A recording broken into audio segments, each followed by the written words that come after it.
Assalamualaikum warahmatullahi wabarakatuh. Bismillahirrahmanirrahim. Ila hadratin Nabi Mustafa Rasulillah sallallahu alaihi wasallam wa ila kaffatil anbiya wal mursalin wal malaikatil muqarrabin wa ila jami'il muslimin wal muslimat wal mu'minin wal mu'minat wa bi niyyatil qabul wa husulil ma'mul wa bi niyyatil qada'i hawaijid dunya wal akhirati wa bi niyyatil fawzi bi husnil khatimati indal maut. Al-Fatihah. أعوذ بالله من الشيطان الرجيم بسم الله الرحمن الرحيم الحمد لله رب العالمين الرحمن الرحيم مالك يوم الدين إياك نعبد وإياك نستعين اهدنا الصراط المستقيم صراط الذين أنعمت عليهم غير المغضوب عليهم ولا الضالين.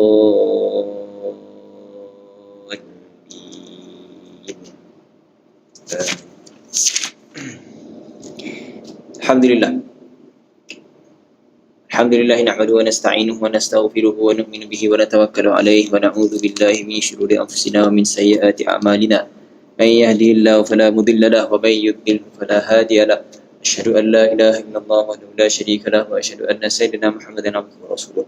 Subhanaka la ilma lana illa ma 'allamtana innaka antal alimul hakim. Rabbi shrah li sadri wa yassir li amri wahlul 'uqdatam min lisani yafqahu qawli wa la hawla wa la quwwata illa billahil 'aliyyil 'azim.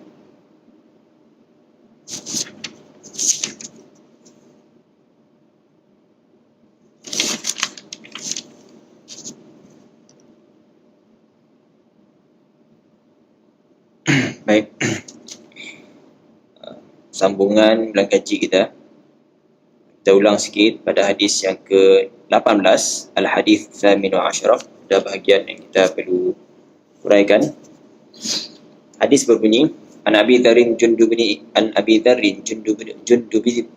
bin Junadata wa Abi Abdurrahman Mu'adz bin Jabal radhiyallahu ta'ala anhuma an Rasulillah sallallahu alaihi wa alihi wasallam qala ittaqillaha haitsu kunta وأتبع السيئة الحسنة تمحوها وخالق الناس بخلق حسن.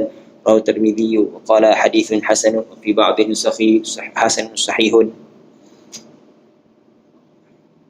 Sudah hadis daripada Abu Dzar Jundub bin Junadah dan Abu Abdurrahman Mu'adz bin Jabal radhiyallahu taala anhuma daripada Rasulullah sallallahu alaihi wasallam bersabda, bertakwalah kamu kepada Allah di mana sahaja kamu berada. Ittaqillaha haitsuma kunta. Bertakwalah kamu kepada Allah haitsuma kunta, di mana sahaja kamu berada. Wa atbi'is sayyi'atal hasanata tamhuha.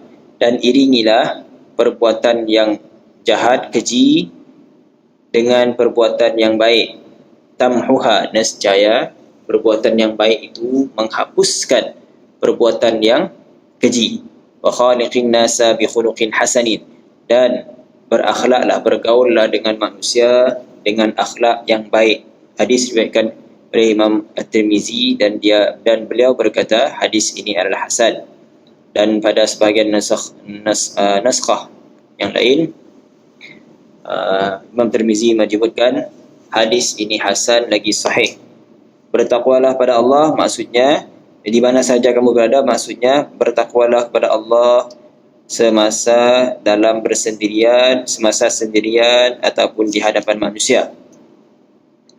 Dan bertakwalah kepada Allah, ini kata Imam An-Nawawi, mafhum daripada syarah Imam An-Nawawi, bertakwalah kepada Allah di mana saja kamu berada, sabda Nabi SAW, maksudnya bertakwalah kepada Allah semasa kamu bersendirian dan bertakwalah kepada Allah semasa di hadapan manusia.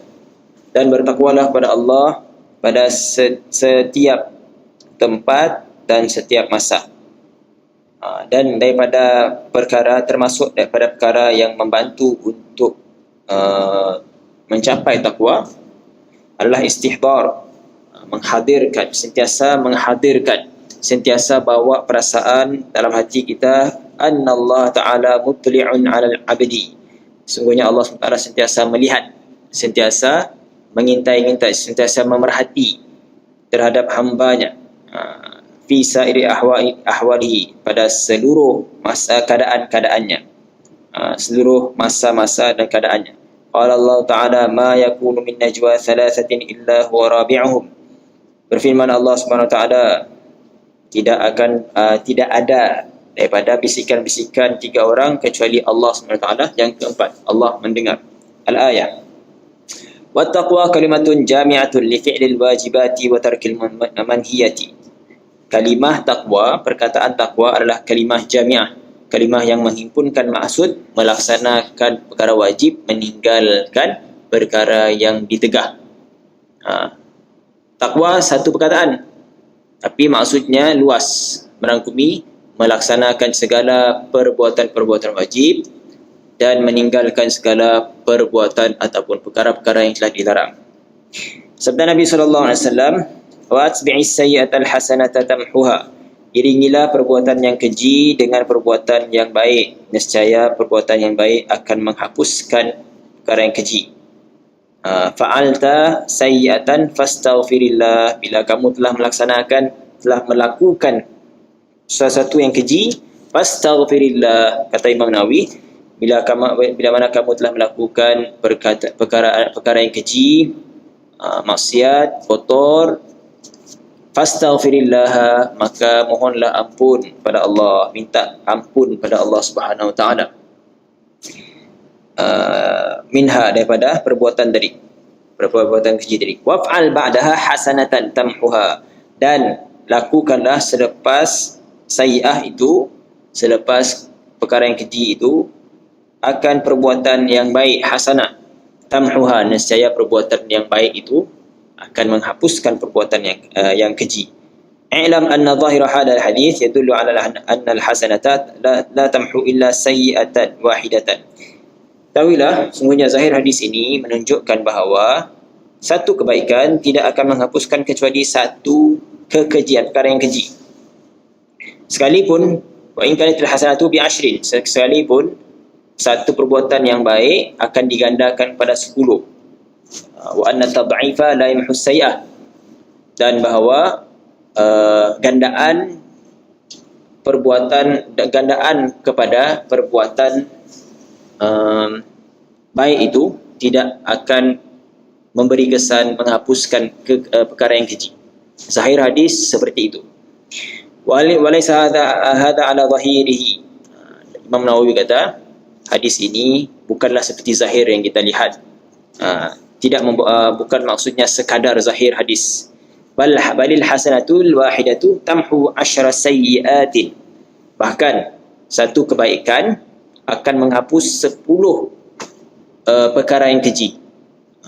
10 perkara yang keji.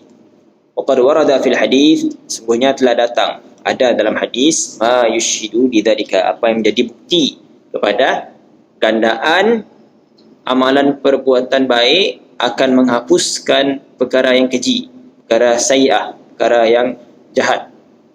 Lidzalika wa huwa qaulu sallallahu alaihi wasallam, iaitu hadis sabda Nabi sallallahu alaihi wasallam, kabbara yukabbiru tukabbiru dubura kulli salatin 10 wa tuhammiduna 10 wa tusabbihuna 10 fadzalika 150 bil lisan wa 1500 fil mizan.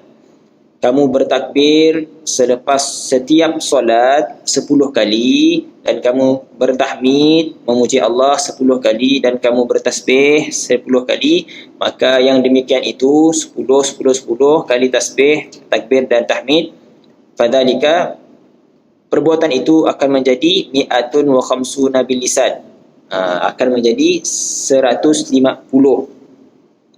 bilangannya, gandaannya. Tadi buat 10, tapi gandaannya jadi 150. Buat 10, gandaannya 50. Jadi 150.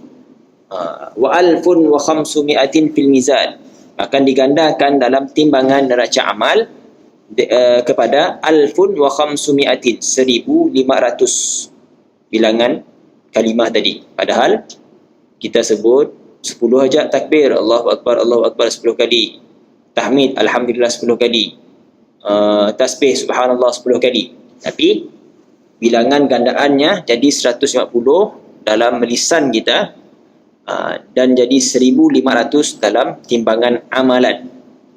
Gandaannya sifir hasanah yang Allah SWT nak beri kepada orang yang beramal, yang disebut oleh Nabi SAW dalam sabdanya, Thumma qala sallallahu alaihi wasallam, kemudian menyambung hadis tadi, hadis yang jadi syahid terhadap gandaan pun menjadi penghapus pada sayyi'ah. Dan Nabi SAW bersabda, ayyukum yaf'alu fil yawmil wahidi alfan wa khamsami'ati sayyi'atin. Siapa di kalangan kamu yang sampai melakukan perbuatan yang jahat dalam satu hari 1,500 keburukan. Maksudnya saya dah lah sampai 1,500 keburukan kejahatan yang kita buat, tapi dosa kita diampunkan, gandaan hasil daripada gandaan amalan zikir tadi akan menghapuskan 1,500 keburukan sayyi'ah.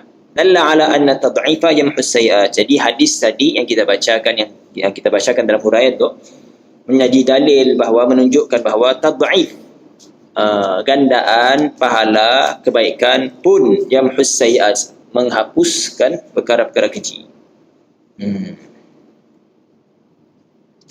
Wa zahirul hadis anna al-hasanata tamhus sayyi'ata mutlaqan. Zahir hadis lagi bahawa hasanah, kebaikan, akan menghapuskan keburukan secara mutlak, secara umum. Wa huwa mahmulun 'ala sayyi'atil muta'alliqati bihaqqillah. Jadi zahirnya itu diletakkan pada makna yang menunjukkan bahawa sayyi'ah, perbuatan keji yang berhubung dengan Allah SWT, yang berkaitan dengan hak Allah SWT sahaja. Adapun amma sayyi'atul muta'alliqatu bihaqqil ibad min al-ghadabi wal ghibati wan namimati fala yamhuha ila al-istihlala min al-ibadi illa al-istihlalu min al-ibadi wa la budda ayyu'ayyina lahu jihatal zalamata fayaqulu qultu 'alaika kita. Adapun perbuatan jahat keji yang berkait dengan hak-hak hamba manusia, daripada perbuatan marah, mengumpat, mengadu domba, namimah, maka tidak akan terhapus akan perbuatan tersebut kecuali dengan meminta halal, minta maaf daripada manusia yang kita lakukan kesalahan terhadapnya. Dan tidak boleh tidak, mesti disebutkan di mana zalimnya kita, apa jenis perbuatan zalimnya kita yang kita lakukan kepada orang tersebut. Hendaklah berkata, aku telah melakukan sekian-sekian terhadap kamu, maka minta halal. Jadi zahir hadis, segala kebaikan akan menghapuskan kejahatan. Yang dimaksudkan, kata Imam Nawawi, yang dimaksudkan dengan kejahatan tersebut, kejahatan yang berhubung dengan hak Allah SWT. Selaginya berkait dengan hak manusia, kita kena minta maaf. Tanggungjawab kita hidup dalam masyarakat. Fil hadithi dalil ala anna muhasabatan nafsi wajibatun. Dalam hadis juga ada dalil menunjukkan bahawa muhasabah, berkira-kira dengan diri sendiri, ataupun bermuhasabah terhadap diri sendiri adalah wajib. Qala sallallahu alaihi wa alihi wasallam, hasibu anfusakum qabla an tuhasabu. Sabda Nabi sallallahu alaihi wasallam, hasibu anfusakum qabla an tuhasabu. Hendaklah kamu bermuhasabah diri kamu sendiri sebelum kamu akan dihisab, sebelum kamu akan disebut, dihitungkan di hadapan Raja Allah SWT. Qala Allah Ta'ala, ya ayyuhalladzina amanu taqullaha wal tanzur nafsum ma qaddamat lighad. Firman Allah SWT, wahai orang-orang yang beriman, bertakwalah kepada Allah dan hendaklah kamu melihat, merenung, mengkaji dirimu sendiri apa yang kamu telah sediakan untuk hari esok, iaitu hari kiamat. Sabda Rasulullah SAW, khaliqin nasa bi khuluqin hasan. Berakhlaklah dan bergaullah terhadap manusia dengan akhlak yang baik. I'lam anna al-khuluqal hasani, anna al-khuluqal hasani kalimatun jami'atun. Ketahuilah bahawa akhlak yang baik, budi pekerti yang baik itu adalah kalimah jami'ah, perkataan yang membawa maksud yang banyak. Lil ihsan, kalimah akhlak yang baik, budi pekerti yang baik memberi makna yang luas, yang banyak terhadap perbuatan-perbuatan ihsan terhadap manusia, kata Imam Nawawi. daripada perbuatan baik terhadap manusia, sehinggalah kaffil adha anhum, sehinggalah perbuatan menghalang kejahatan daripada sampai kepada manusia. Bukan akhlak yang baik bukan sekadar kita buat baik, menyampaikan kebaikan kepada manusia. Termasuk dalam akhlak yang baik adalah menghalang perbuatan jahat, menyakiti terhadap manusia sampai manusia. Qala sallallahu alaihi wasallam, innakum lan tasi'ul nasa bi amwalikum fasa'uha bi bastil wajhi wa husnul khulqi. Sabda Nabi sallallahu alaihi wasallam, sungguhnya kamu tidak akan mampu untuk mencukupkan, memuaskan hati manusia dengan harta-harta kamu, maka cukupkanlah mereka dengan bermanis muka dan dengan akhlak yang baik. Wa anhu sallallahu alaihi wasallam, khairukum ahsanukum akhlaqan. Daripada Nabi sallallahu alaihi wasallam, sabda Nabi sallallahu alaihi wasallam lagi, yang terbaik di kalangan kamu adalah yang paling baik akhlaknya, berlaku baik terhadap yang paling baik akhlaknya. Daripada Nabi sallallahu alaihi wasallam lagi, anna rajulan atahu faqala ya Rasulullah ma afdalul a'mal? Qala husnul khulqi wa huwa ala ma marra alla taghdab. Seorang lelaki telah datang pada Nabi sallallahu alaihi wasallam lalu berkata, wahai Rasulullah, apakah yang paling afdal daripada amalan perbuatan, amal perbuatan? Sabda Nabi sallallahu alaihi wasallam, husnul khulqi, berakhlak baik, elok budi pekerti adalah amalan yang paling afdal, perbuatan yang paling afdal, tindakan yang paling afdal adalah elok budi pekerti. Wa huwa ala ma marra an la taghdab, iaitu merujuk pada apa yang telah dilalu pada hadis yang sebelum ini, iaitu jangan marah. Jangan marah pun termasuk dalam husnul khulqi. Termasuk dalam husnul khulqi sebab apa? Husnul khulqi adalah kalimah jami'ah, maksudnya merangkumi perbuatan baik terhadap manusia dan menghalang perbuatan yang menyakiti manusia. Wa yuqalu ishtaka nabiyyun ila rabbih su'a khulqi imra'atihi fa auhallahu ilaihi qad ja'altu dhalika hifdzaka minal adza. Dikatakan seorang nabi telah mengadu kepada Allah Subhanahu wa taala tentang buruknya akhlak perempuannya, yang merujuk pada isterinya.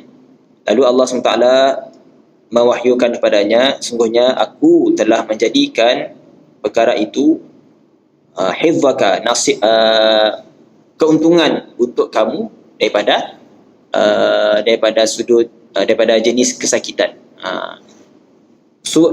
Buruk akhlak isterinya menyebabkannya rasa susah hati, bingung, bimbang, tertekan.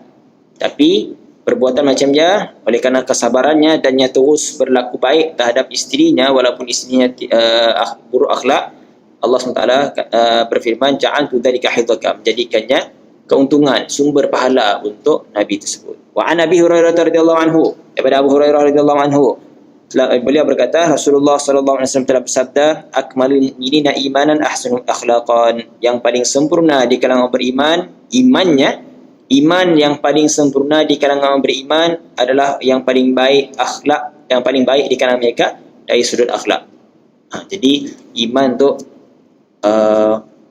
maksud daripada ucapan Nabi SAW tadi menjadi ukuran, jadi aras ukuran keimanan seseorang. Jadi aras ukuran keimanan seseorang. Selagi ia berakhlak baik, selagi ia bukti keimanan ada dalam hatinya. Moga-moga kita istiqamah dengan akhlak yang baik. Kemudian khiyaruhum linisaihim, yang terbaik di kalangan kamu adalah yang terbaik di kalangan kamu yang terhadap berlaku baik terhadap perempuan-perempuan mereka, iaitu berlaku baik terhadap isteri-isteri. Kan kisah Nabi, seorang Nabi yang mengadu tadi tentang akhlak isterinya. Jadi Nabi SAW sebut yang terbaik di kalangan kamu walaupun isterinya dalam keadaan buruk akhlaknya tetap berlaku baik. Khiyaruhum linisaihim, terhadap isteri-isteri mereka. Daripada Nabi sallallahu alaihi wasallam lagi, innallaha ikhtara lakumul islama dinan fa akramu fa'akrimuhu bihusnil khulqi was-sakha'i. Sungguhnya Allah SWT telah memilih untuk kamu, Allah telah jadikan Islam untuk kamu sebagai agama. Maka muliakanlah Islam dengan akhlak yang baik, bihusnil khuluqi was-sakha'i, dengan akhlak yang baik dan dengan sifat dermawan. Tanda kita memuliakan Islam, kita tetap berakhlak baik dan kita sentiasa ringan tangan nak beri sumbangan, nak tolong orang lain. Sekiranya orang yang susah ke yang senang, tetap kita tolong. Sakhawah, dermawan. Fa innahu la yukmalu illa bihima. Sungguhnya Islam tidak akan sempurna pada seseorang. Islam dah sempurna. Islam agama yang sempurna, komplit. Islam agama yang sempurna, kamil. Yang si sempurna yang kita, agama yang ada pada kita si sempurna kecuali bila jelas dua perkara tadi. Akhlak yang baik dan sifat dermawan. وقال جبريل عليه السلام للنبي صلى الله عليه وآله وسلم حين نزل قوله تعالى خذ العفو. Berkata Jibril alaihissalam kepada Nabi sallallahu alaihi wasallam ketika mana diturunkan firman Allah Subhanahu wa taala khudhil afwa, berilah kemaafan. Al-ayat. Qala fi tafsiri dzalika, berkata dalam tafsir tentang perkara tersebut, an ta'fuwa amman zalamaka. Jadi tafsir pada ayat tersebut, khudhil afwa, ambillah kemaafan. Maksudnya macam ni, apa yang maksud dimaksudkan dengan ambil kemaafan? Mengambil kemaafan. Biasanya kemaafan itu diberi. Maksudnya kita maafkan orang yang berlaku zalim. Kita yang dizalimi, tapi kita yang memberi kemaafan terhadap mereka. Wa tasilu man qata'aka. Kamu menghubungkan hubungan silaturahim terhadap orang yang memutuskan hubungan. Kita ada masalah, orang memutuskan hubungan dengan kita, tapi kita tetap berusaha untuk berhubung dengannya, berlaku baik dengannya, berinya hadiah. Contoh. Jadi ia termasuk dalam husnul khulqi. Ia termasuk dalam akhlak yang paling baik. Kita yang dizalimi, kita yang memaafkan. Kita yang diputuskan hubungan, orang putus hubungan dengan kita yang menghubungkan silaturahim. Yang terakhir, wa tu'ti man haramaka, dan kita tetap memberi pertolongan pada orang yang telah mengharamkan pertolongannya pada kita. Orang yang si menghulurkan bantuan pada kita dah si sukar dengan kita, tapi kita tetap sudi untuk bantunya. Jadi ya, tanda-tanda akhlak yang baik dan keimanan yang baik, iman yang sempurna. Wa qala ta'ala idfa' billatihi ahsan. Firman Allah SWT, halanglah, elaklah persengketaan dengan idfa' billatihi ahsan. Elaklah perbelahan, tolaklah dengan cara yang paling baik, paling lembut, paling selamat. Win-win situation pun okey. Idfa' billatihi ahsan, elaklah, tolaklah, halanglah persengketaannya dengan cara yang paling bagus. Al-ayat. Wa qila fi tafsiri qali ta'ala wa innaka la'ala khuluqin 'azim. Disebutkan dalam tafsir firman Allah SWT, wa innaka la'ala khuluqin 'azim. Sesungguhnya kamu wahai Muhammad benar-benar berada di atas akhlak yang sangat agung, akhlak yang terpuji, akhlak paling tinggi. Qala kana khuluquhul Quran. Disebutkan adalah akhlak Nabi SAW itu seperti mana di dalam Al-Quran. Dia akhlak Nabi, macam ni akhlak Nabi, dia menyuruh dengan segala apa yang disuruh, apa yang daripada perintah-perintah Allah, melarang daripada segala apa yang Allah SWT larang, redha terhadap apa yang Allah SWT redha, marah terhadap perkara yang Allah SWT marah. Itulah akhlak Nabi sallallahu alaihi wasallam. Baik, selesai. Terus kepada hadis yang ke-19. Al-hadithu tasi' asyara. Al-hadithu tasi' asyara. Nabi Abdullah ibn Abbas radhiyallahu ta'ala anhuma qala kuntu khalfan nabiyyi sallallahu alaihi wa alihi wasallam yawman faqala ya ghulam inni u'allimuka kalimatin ihfazillaha yahfazka ihfazillaha tajidhu tujahaka idza sa'alta fas'alillaha wa idza ista'anta fasta'in billahi wa'lam anna al-ummata law ijtama'at ala an yanfa'uka bi shay'in lam yanfa'uka illa bi shay'in qad katabahu Allahu laka wa idza ijtama'u ala an yadurruka bi shay'in lam yadurruka illa bi shay'in qad katabahu Allahu 'alayka rufi'atil aqlam wa jaffatis suhuf. رواه الترمذي وقال حديث حسن صحيح في رواية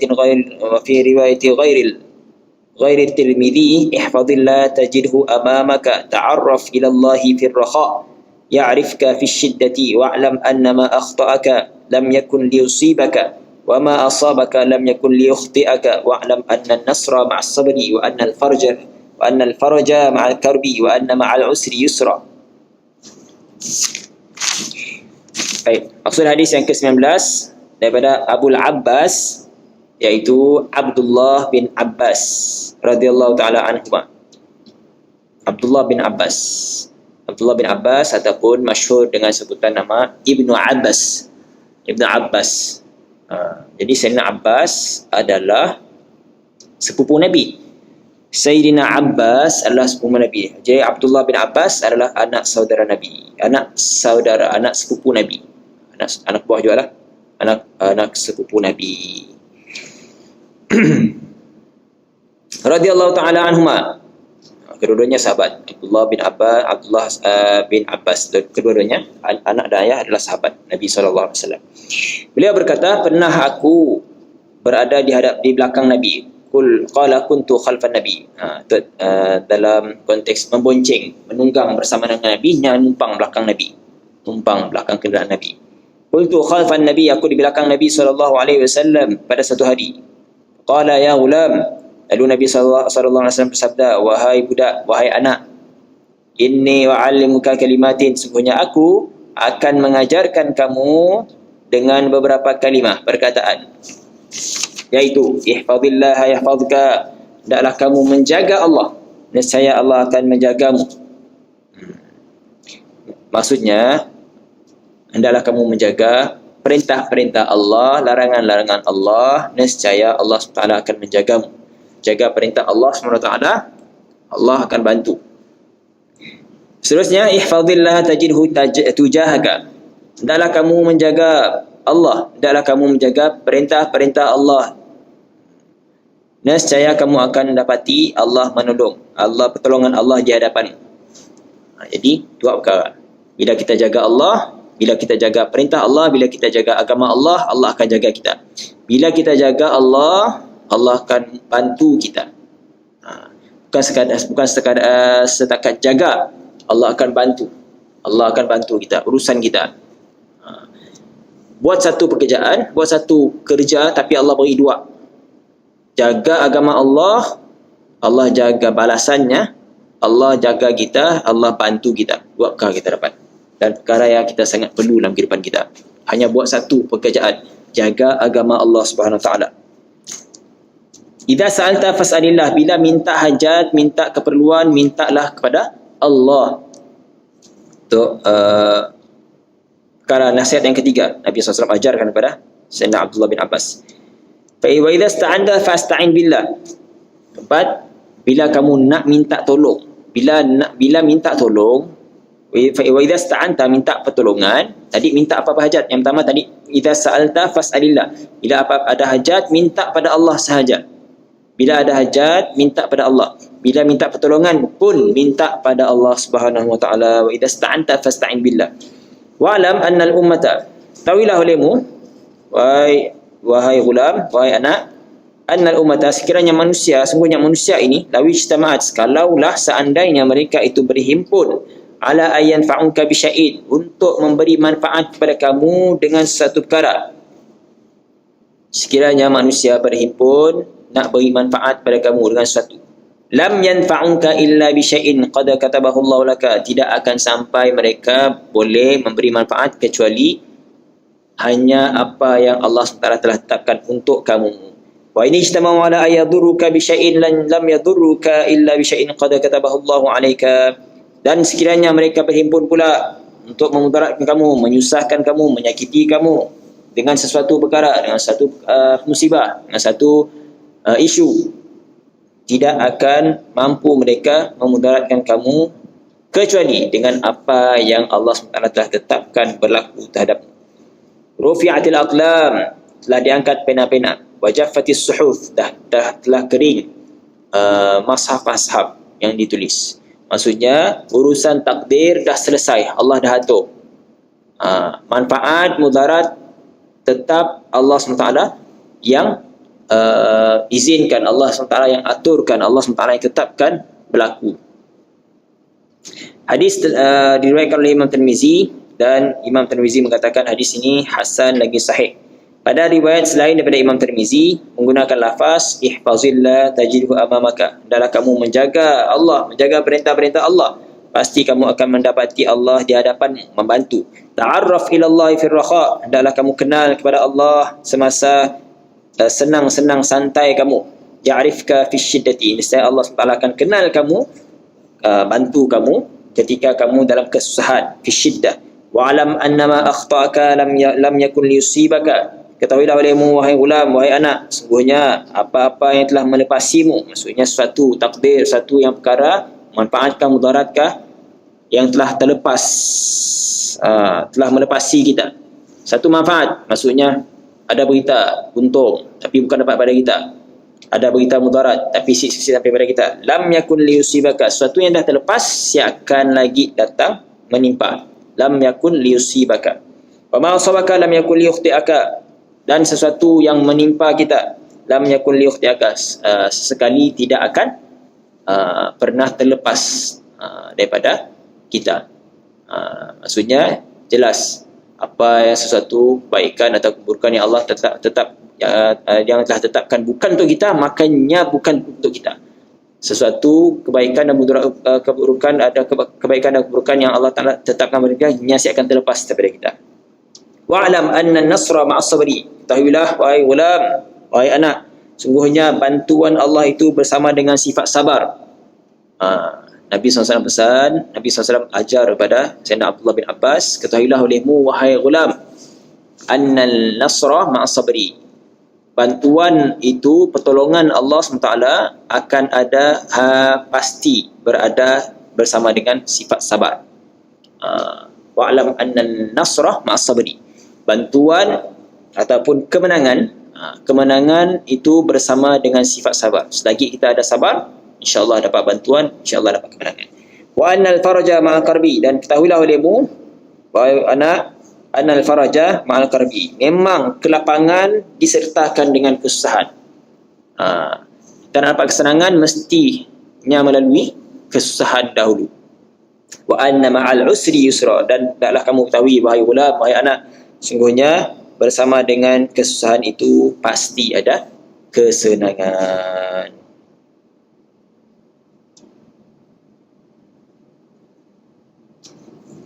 Dalam sabda Nabi SAW, "Idza sa'alta fas'alillah", bila kamu minta pada Allah, bila kamu nak minta, mintalah pada Allah SWT.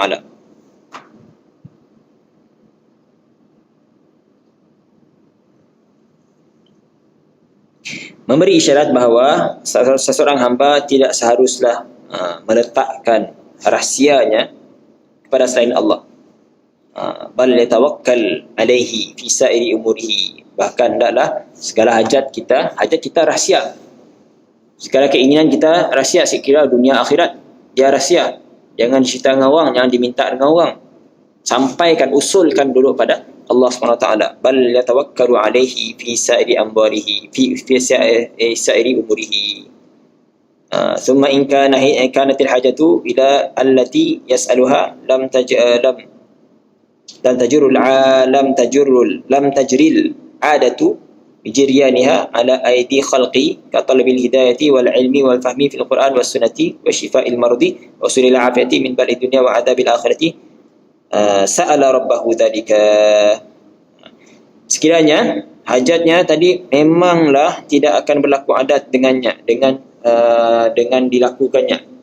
Maksudnya bukan kemampuan adat manusia. Maka mintalah perkara tersebut kepada Allah SWT, Rabbnya. Hidayah, ilmu, faham Al-Quran, sunnah, faham hadis, minta sembuh, minta terhasilnya afiat, kesembuhan, kesihatan daripada bala musibah dunia dan azab akhirah. Maka minta permintaan hajat-hajat seperti itu, mintalah pada Allah SWT.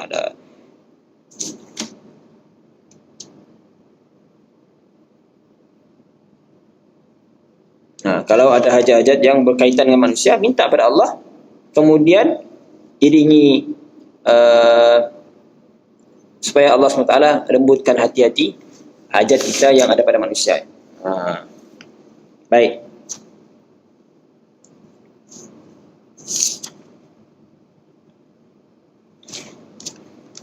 InsyaAllah kita akan sambung pada sesi yang akan datang.